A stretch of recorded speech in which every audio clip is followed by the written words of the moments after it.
Alright. It's pretty hot outside. Got this AC going, so it's not as much quiet time. But at least we got a lot more sunlight this time around, yeah. I don't think the video should go out. I'm not feeling like the phone is going to overheat. So, thankfully, all of these things are in place to be able to really provide some solid thought on last night's show at Payback, man. So, yo, subscribe now if you haven't. Appreciate the time you're taking, though you don't really need to. What are we looking at? Man. Going into the show, I was looking at the build on it all, and I wasn't necessarily like blown away, but there were matches that I was totally looking forward to seeing, watching how things would just move forward or whatever, so have you, things culminate to the very end, like Becky and Trish. Finally, I think we can move on. Both of them had the best match that they were gonna have. LA Knight has clearly arrived at the dance. Shinsuke Nakamura needs to maintain this character and go for the next one. You know what I'm saying? The next one and get a strong win so he can remain in the championship conversation. I wouldn't say the picture right now, but he needs to be seen as a credible threat. I don't know if they can figure out how to keep him in the picture, then cool, but I would say he needs to remain in the conversation. So there goes that. Show is short, man. It ended. Excuse me. I was saying it earlier to myself that it ended earlier. Well, it was short, but then it ended the exact time that I thought it would, like right around 11:30ish, right closer to 11:30 than not. So it's like, wow, how about that? Like, yeah, wow, good show. And it was still like, okay, well, who's next? Is there anything else entertaining that's going to take place? There was a lot of that, a lot of, got to watch for years to really understand where all of the entertainment elements could be. And I only know about one or two. So with that, solid show, man. Things I forgot in the moment, I think they just need to move forward. Like the U.S. title stuff, we need to just move that forward. See what we get. Yeah, let's just get into it though, man. So yeah, WWE Payback, she was fire. Enough. Becky Lynch, Trish Stratus, cage match. Look, Becky won. Zoe's out. Trish looked amazing. Got a giant knot on her head. Really went in there and showed that she's still willing to get crazy and performed a little bit better in moments. Like the say cheese spot. Come on, man. That was a little fire, and you can't really push that with others because they're going to forget or they're going to make it seem really, really corny. So I'm thoroughly impressed. Trish has come back and they believe they have this philosophy with starting slow and then really picking it up because the slow psychology of the storytelling. But it's like, nah, man, stop insulting the intelligence. Let's move them forward. If you're trying to get the baby smarter, than just throw them in and have them keep up. The parents, get the parents involved in explaining it. Since we want to act like that, the kids explaining it to the parents with the show that I was at. But now, if we really trying to gauge more of an audience and such like that, I think we could try to, get a little bit more, like get the gear 2 faster. You know what I mean? Because once Trish got the gear 2, I started paying attention to her anyway. But I guess that was maybe face mask Trish. I don't know. But it was solid, man. It was solid stuff. It's what we needed. So I thought we were gonna get a Lita jump in. Luckily we did it. Not to diss on Lita or nothing like that, but it's just like, they did enough with the homage spots with the Twisted Fate and then the Widow's Peak and the rest of that stuff. So it's like, okay, cool. Other than that, man, they went crazy in there. They started out really slow. I was kind of over it. But once they started kicking out spots that I was like, oh, well, this should be the end. It's like, all right, cool. So let's see how they continue to tell the story. They went crazy. They went crazy overall. So, yeah, man, Becky had her spot, had her moment. And, yeah, she had her time to really go out there and show everybody why she's still the man. So, thank God for that. We all been waiting for that, Becky. So Rebecca was there. Good to know. I enjoyed what I was watching. So that was the first match. Second match was crazy. Zoe's out of there. Good on Zoe. Let's see what she got now. Let's see what she bringing. And there that goes. Now, I guess we start the show. The host comes out. John Cena. Good to see him. I guess, right? It's the only place he's visible. But good that he was there, man. I'm a little iffy on how that match played out.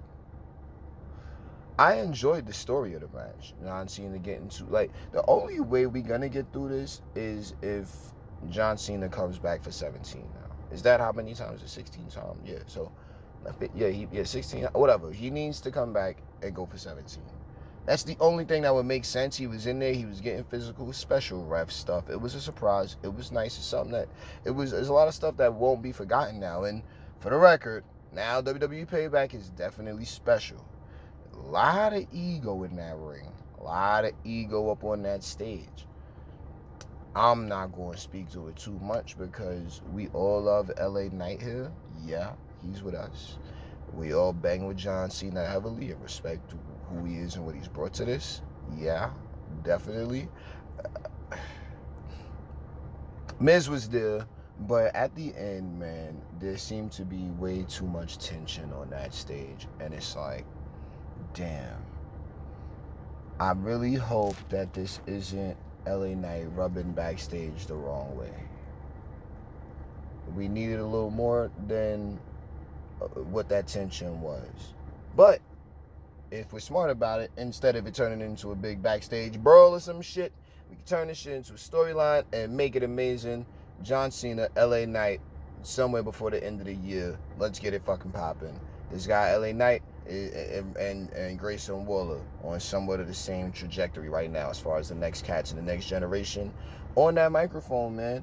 And shouts to Woods and Kofi because New Day rocks. So with that, jokes aside with Miz went out there, man. This has been the best Miz I've seen in a couple of months, man. I've enjoyed it. John Cena hosting and then the Miz in there with both cats, like, it gives real, man, Miz is such a great actor, bro. And then even beyond that, because that's not exactly like, he's more than that. Safe worker, sure. But at the same time, man, he's a superstar and entertainer. That shit was hilarious. He did a great job. You know what I mean? And then the callbacks with him and John Cena and all of not liking each other. Oh, man, it's solid stuff, man. So, whatever. There's that. It's like that era. Like, they can play off of that era, which was not really the greatest era. And I wasn't around for it. But, same time, it was good to see that be able to happen like that. You know what I mean? So, John Cena come back for 17. Miz is hilarious on impersonations, only when they're done correctly, and it got to be the right superstar. So far, John Cena, LA Knight, great. And then motherfucking, come on, son. Everybody know, it's the Megastars game. So, moving forward, John Cena gave LA Knight his moment. It was good to know. LA Knight didn't try to take up too much time after that. It's like you just had to move the show forward. He had his time in this segment. He made the most of it. And then I'm pretty sure he could have probably had another 5 seconds or so. I don't know. But he handled it. You know what I'm saying? I think it was handled with class, both sides. John Cena definitely could have been a little bit less tense about whatever the situation was. But if you're getting them, you're getting them all riled up like that, I think these guys can really shake hands about it, but then have an awesome match and then really like each other. I would hope that they could go out for steak or coffee after the fact. I don't know. I don't know, but I want to see LA Knight make it. I want to see that man succeed, because this is who we're going to need. Like, fuck around, John Cena be the one to induct him in the Hall of Fame now. Shit, we can't get Bray to do it. Damn. Like, R.I.P. Bray. Just saying. Guess we still kind of getting over that. It's a hard loss. All right, Rey Mysterio, Austin Theory. Let's move that thing forward, man. LWO's out there. They trying to push the Brock idea with the merch. I'm not mad. We just gonna need them to do more than coast on the name value of what it is they're doing. And then it was a Mysterio idea from a while ago. That's what's up, but we still gonna need a little bit more than, just what we doing as far as just coasting off of that. These guys can go though. Every one of them can go, and I know that for a fact. So, let's see how things work out. Ray maintaining, that's fine. Or Ray retaining, that's fine.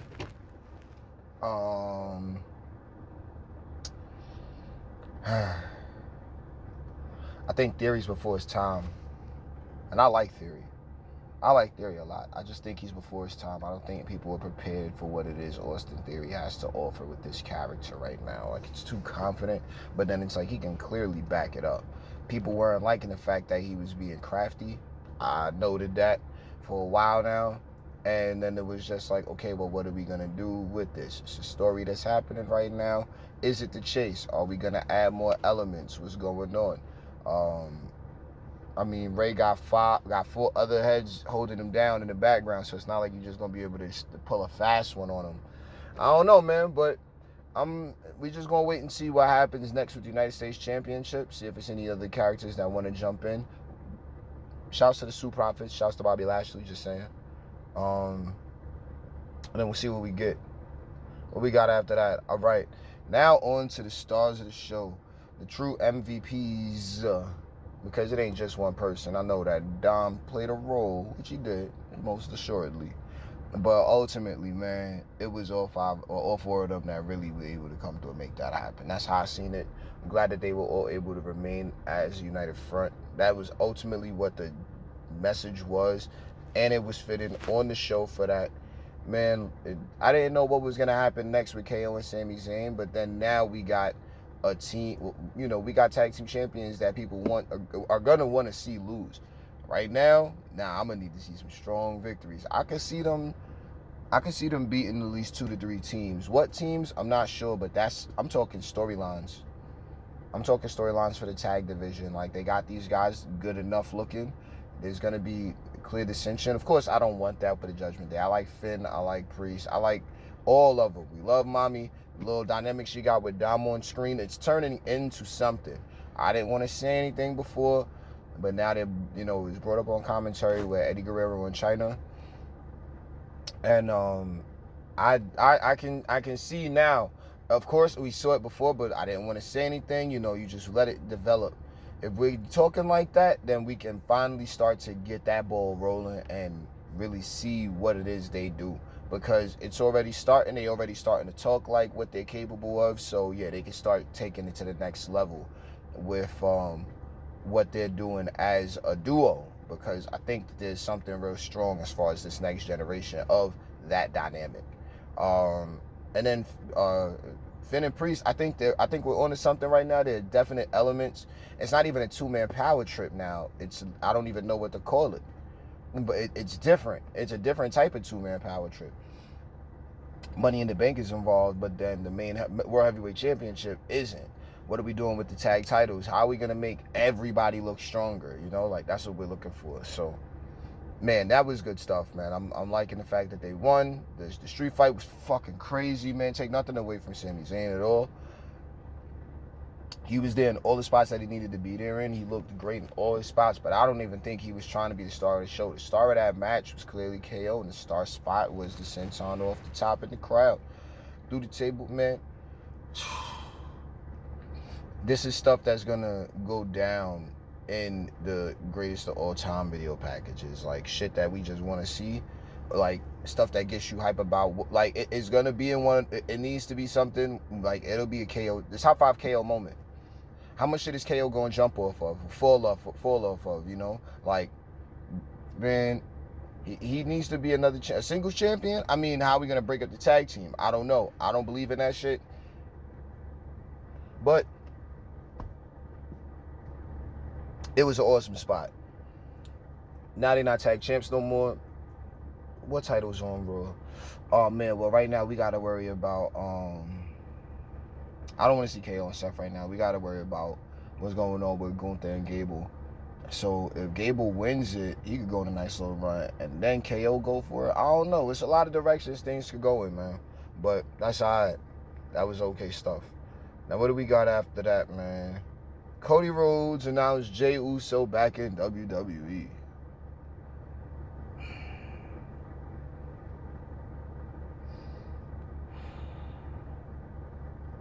Shouts to Cody.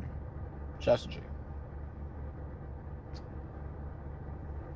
I'm seeing Rey Mysterio all over again. But look what it did. You know, Rey was ready to go. Triple H pulled him aside. You know, I just spoke on this recently, I think.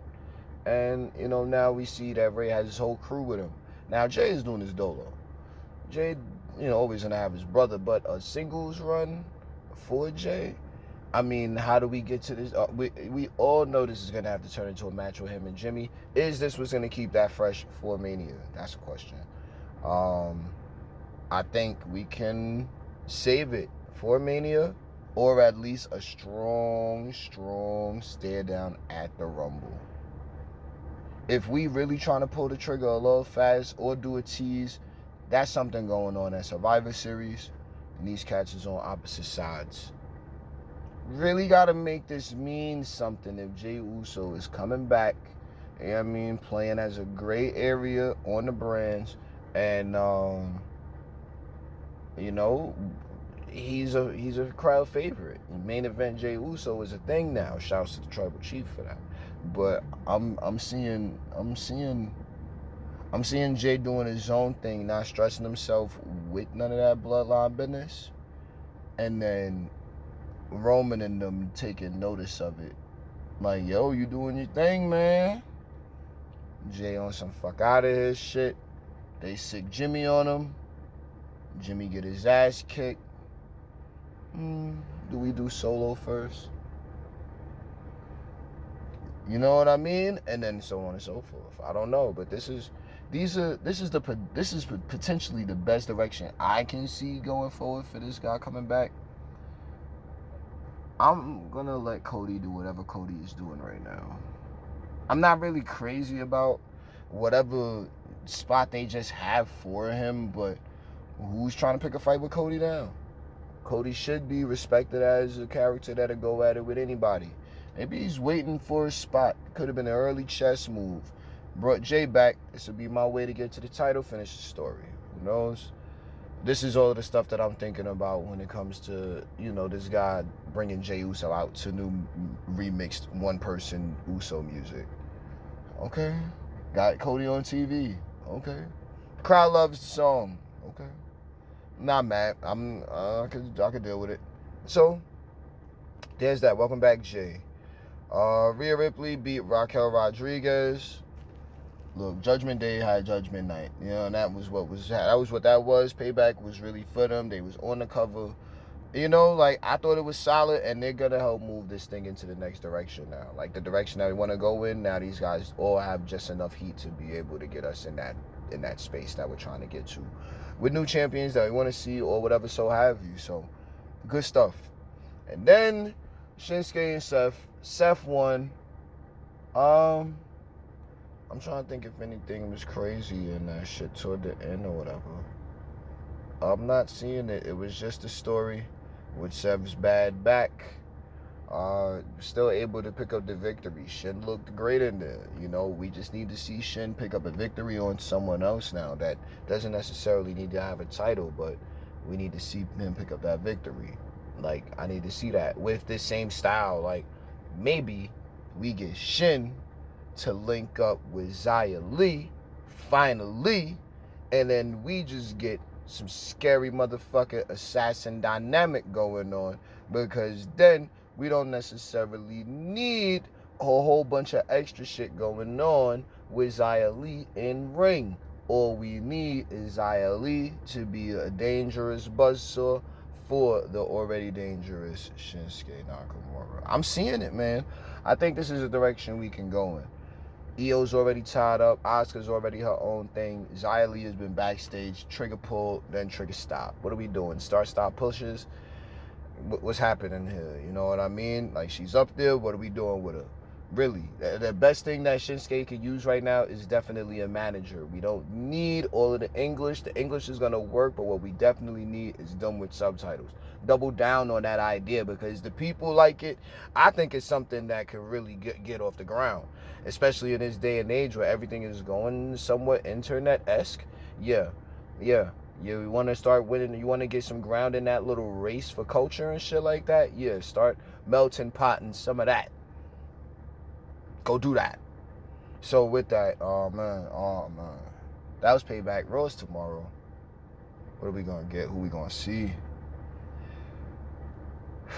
NXT after that. So now I'm looking at Becky Lynch going back down there, probably winning the NXT Women's Championship that she never won. I think that is quite possibly some motherfucking bullshit. It's Becky getting her, stats put where they need to be as far as her being one of the GOATs of this generation. Fine. Missed that boat, called her up quick. Well, women's revolution. Send her back down and beat Tiff when there's nobody else. Make Tiff 2 times. Tiffy 2 times would be crazy. I had to think about it, watching it throughout the weeks and last night, she called her out. Becky was talking. Becky been busy. I bet you gonna go there, get the title, and then Tiff gonna get the title back. What's that gonna do for the rest of the division? We got a line. Popping with Blair. You know what I mean? I'm thinking Blair's after that. What dethrones a hot blonde? There's opportunity here. So, whatever, man. But these are the things that I'm thinking about looking at Raw and NXT. Payback was cool. Now we need to see what everybody else is going to bring. So, yo, if you ain't subscribed yet, do that. I appreciate you for listening. And, catch you for the next one.